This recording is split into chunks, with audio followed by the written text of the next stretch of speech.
Mainly जो comments और emails के द्वारा मुझे पता चला तो 3 तरह के ऐसे ऐप्स थे जिनके कारण आप लोगों के बैंक अकाउंट फ्रीज हो रहे हैं। पहले स्पष्ट कर दूं कि गूगल प्ले लिस्ट पर किसी भी ऐप का लिस्ट होना इस बात का प्रमाण नहीं है कि वह एक फर्जी ऐप नहीं हो सकता है। तो कभी कभी साइबर सेल या पुलिस के इंटरफेरेंस पे हमें यह लगता है कि समस्या बहुत बड़ी है, जबकि समस्या उतनी बड़ी होती नहीं है।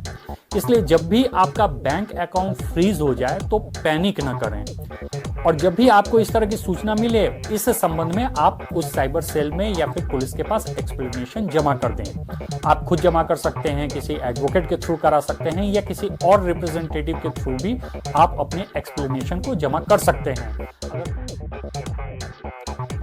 Friends, freezing of bank account के संबंध में मैंने बहुत सारे वीडियोस अपलोड किए हैं, और उन वीडियोस को अपलोड करने के बाद न सिर्फ मुझे बहुत सारे कमेंट्स मिले हैं, बल्कि बहुत सारे लोगों ने मुझे मेल भी किया है और अपनी समस्याओं से मुझे अवगत कराया है।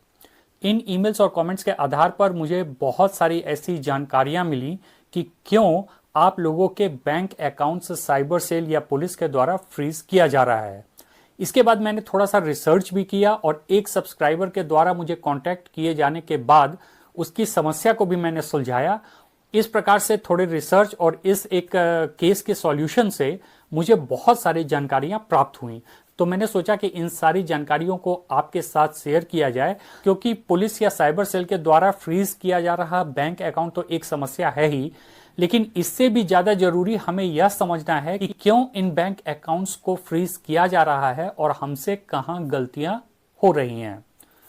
फ्रेंड्स, जो भी मुझे ईमेल या कमेंट्स के द्वारा आप लोगों ने अपनी समस्याओं से अवगत कराया, उसमें 1-2 एक्सेप्शन केसेस को अगर छोड़ दें तो मैक्सिमम लोगों के बैंक अकाउंट्स जो थे वो साइबर सेल के द्वारा फ्रीज किए गए थे, और इसका कारण है विभिन्न तरह के ऐप्स। मेनली जो कमेंट्स और ईमेल्स के द्वारा मुझे पता चला तो 3 तरह के ऐसे ऐप्स थे जिनके कारण आप लोगों के बैंक अकाउंट फ्रीज हो रहे हैं। पहला, किसी भी तरह का लोन ऐप। आज के समय में इंटरनेट पे दुनिया भर के फर्जी लोन ऐप्स मौजूद हैं, और इन लोन ऐप्स के द्वारा जब आप किसी भी प्रकार का ट्रांजैक्शन करते हैं या पैसा आपके अकाउंट में आ रहा है, और बाद में इन ऐप्स को चलाने वाले बहुत सारे गिरोह पकड़े जा रहे हैं, और इस ऐप्स के थ्रू जिन्हें जिन्हें पैसा भेजा गया था उनके बैंक अकाउंट फ्रीज किए जा रहे हैं।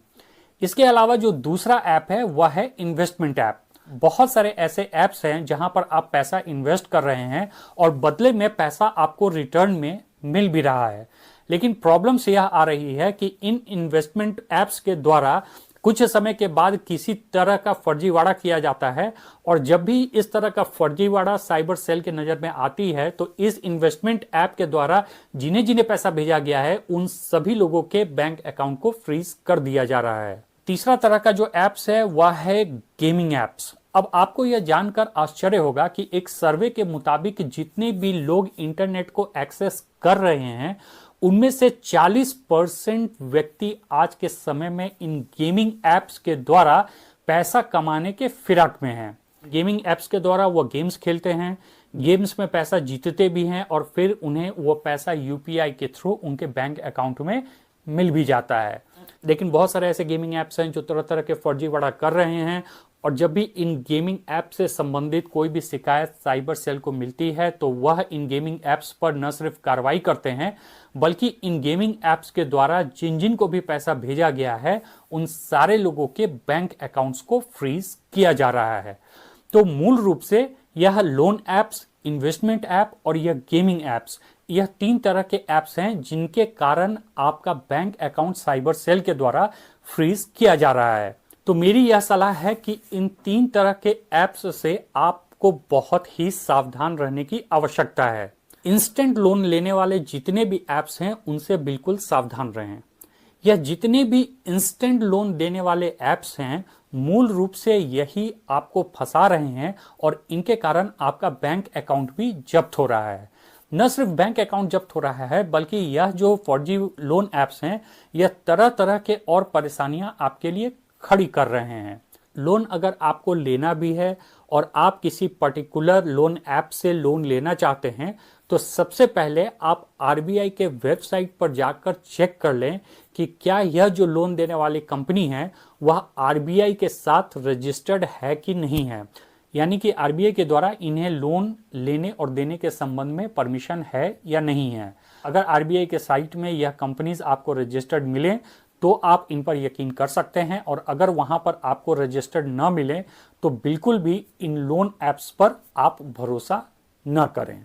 अब बात आती है इन्वेस्टमेंट ऐप की। तो अभी मैंने एक व्यक्ति के साथ देखा है कि उसने एक ऐप के थ्रू कुछ पैसे इन्वेस्ट किए थे।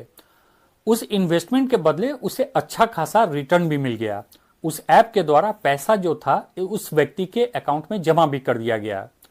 कुछ दिनों के बाद उस कंपनी ने किसी तरह का फर्जीवाड़ा किया, साइबर सेल ने इंक्वायरी की और इंक्वायरी के बाद उस कंपनी के द्वारा जिस जिस व्यक्ति के बैंक अकाउंट में पैसा ट्रांसफर किया गया था उन सारे व्यक्तियों के बैंक अकाउंट को फ्रीज कर दिया गया।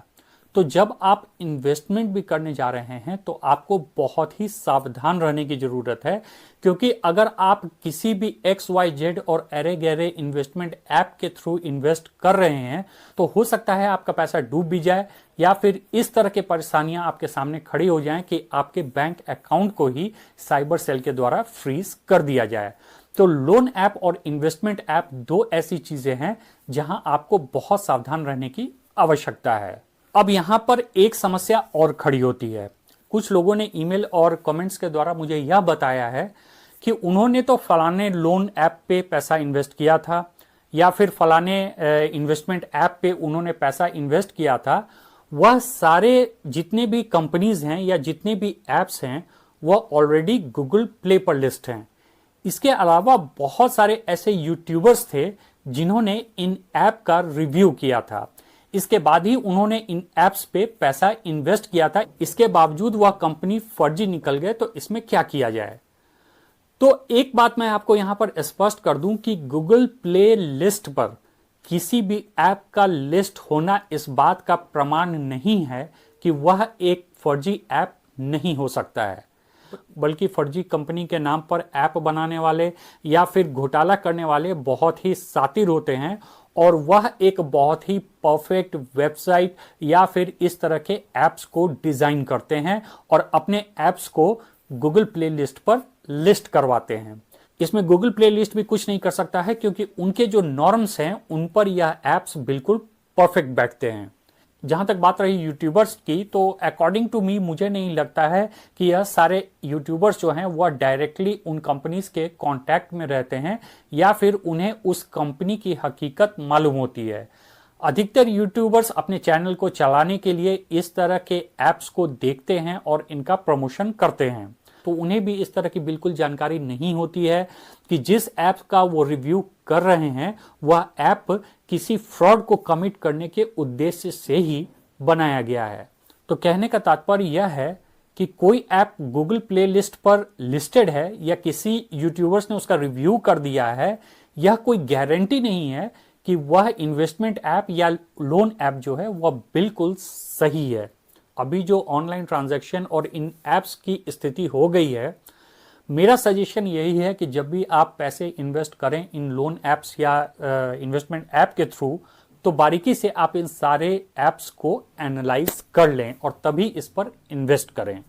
गेमिंग ऐप्स पर भी सावधानी की आवश्यकता है, नहीं तो कोई भी एक ट्रांजैक्शन आपके बैंक अकाउंट को फ्रीज करवा सकता है। अब आपको एक उदाहरण दूंगा एक सब्सक्राइबर का। एक सब्सक्राइबर ने मुझे कांटेक्ट किया और उसने यह बताया कि उसने गेमिंग ऐप के थ्रू कुछ पैसे कमाए। पैसे उसके अकाउंट में आया, अकाउंट में आने के बाद उसका बैंक अकाउंट जो है वह साइबर सेल के द्वारा फ्रीज कर दिया गया। अब उस व्यक्ति ने मुझे कांटेक्ट किया और पूछा कि क्या करना है, तो मैंने उसे सलाह दी कि आप उस साइबर सेल से कांटेक्ट करो और पूछो कि आपका बैंक अकाउंट क्यों फ्रीज किया गया है। उस व्यक्ति ने साइबर सेल से कांटेक्ट किया, साइबर सेल ने उसके व्हाट्सएप पर एक मैसेज भेजा और उस ट्रांजैक्शन का स्क्रीनशॉट भेजा और पूछा कि आपको इस ट्रांजैक्शन के संबंध में क्लैरिफिकेशन देना है कि यह ट्रांजैक्शन आपके अकाउंट में क्यों हुआ और कैसे हुआ। अब उसने मुझसे पूछा कि भाई अब इसमें आगे क्या करूं, तो मैंने उसे कहा कि जिस व्हाट्सएप से आपको यह मैसेज साइबर सेल के द्वारा आया है, आप उसी व्हाट्सएप पर एक साधारण शब्दों में एक लेटर लिखो। लेटर लिखकर उन्हें यह बताओ कि आपने एक पर्टिकुलर गेमिंग ऐप पर गेम खेला है और उस गेम के थ्रू आपने पैसा कमाया है। इसके अलावा गेमिंग ऐप में जो आपका ट्रांजैक्शन शो हो रहा है उसका एक स्क्रीनशॉट साइबर सेल को भेजो, एंड आफ्टर दैट जो पैसा आपके बैंक अकाउंट में यूपीआई के थ्रू आया है उसका भी स्क्रीनशॉट आप साइबर सेल को भेज दो, जिससे कि पूरी सिचुएशन जो है वह क्लियर हो जाए। उस व्यक्ति ने एक लेटर लिखा और उस ऐप में जो ट्रांजैक्शन दिखा रहा था प्लस यूपीआई ट्रांजैक्शन जो शो हो रहा था उसने उसके स्क्रीनशॉट साइबर सेल को भेज दिए, और सिर्फ 3 दिन के बाद साइबर सेल के द्वारा उसका बैंक अकाउंट डिफ्रीज कर दिया गया। तो कभी कभी साइबर सेल या पुलिस के इंटरफेरेंस पे हमें यह लगता है कि समस्या बहुत बड़ी है, जबकि समस्या उतनी बड़ी होती नहीं है। इसलिए जब भी आपका बैंक अकाउंट फ्रीज हो जाए तो पैनिक न करें। पुलिस ने या साइबर सेल ने जिसने भी आपका बैंक अकाउंट फ्रीज किया है, आप उनसे पूछे कि मेरा बैंक अकाउंट आपने क्यों फ्रीज किया है।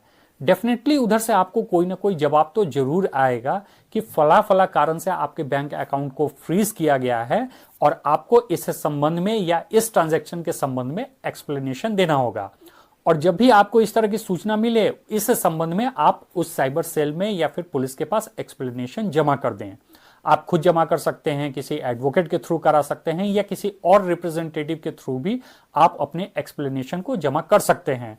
अगर व्हाट्सएप के थ्रू आया है तो व्हाट्सएप के थ्रू जमा कर दें अपने एक्सप्लेनेशन को। अगर ईमेल के थ्रू आया है, ईमेल के थ्रू अपने एक्सप्लेनेशन को जमा कर दें। या फिर साइबर सेल और पुलिस किसी दूसरे राज्य का है तो आप उनसे पूछ लें कि क्या हम अपना एक्सप्लेनेशन जो है वह ईमेल और व्हाट्सएप के थ्रू भेज सकते हैं या नहीं भेज सकते हैं। अगर वह इसकी इजाजत देते हैं तो आप ईमेल व्हाट्सएप के थ्रू अपने एक्सप्लेनेशन को दे दें, या फिर उस सिटी में आप किसी एडवोकेट को हायर कर लें। वह एडवोकेट आपके काम को बहुत ही सुगमता के साथ कर देगा। तो इस वीडियो को बनाने का बस मेरा मकसद यही था कि इन 3 तरह के ऐप्स से आप बिल्कुल सावधान रहें। जब भी आप इन ऐप्स को डाउनलोड कर रहे हैं या फिर इस ऐप्स के थ्रू किसी भी तरह का इन्वेस्टमेंट कर रहे हैं तो इसके पहले आपको बहुत ही सावधानी बरतनी पड़ेगी, नहीं तो आपका पैसा डूबने के साथ साथ आपको बैंक अकाउंट फ्रीज होने संबंधी समस्याओं का भी सामना करना पड़ेगा। और अगर कभी ऐसा हो जाए तो बिना पैनिक किए आप साइबर सेल से कांटेक्ट करें, अपना एक्सप्लेनेशन दें, प्रोबेबली आपके समस्या का समाधान हो जाएगा। आशा करता हूं मेरा यह वीडियो आपको पसंद आया होगा और इंफॉर्मेटिव लगा होगा। Thanks for watching.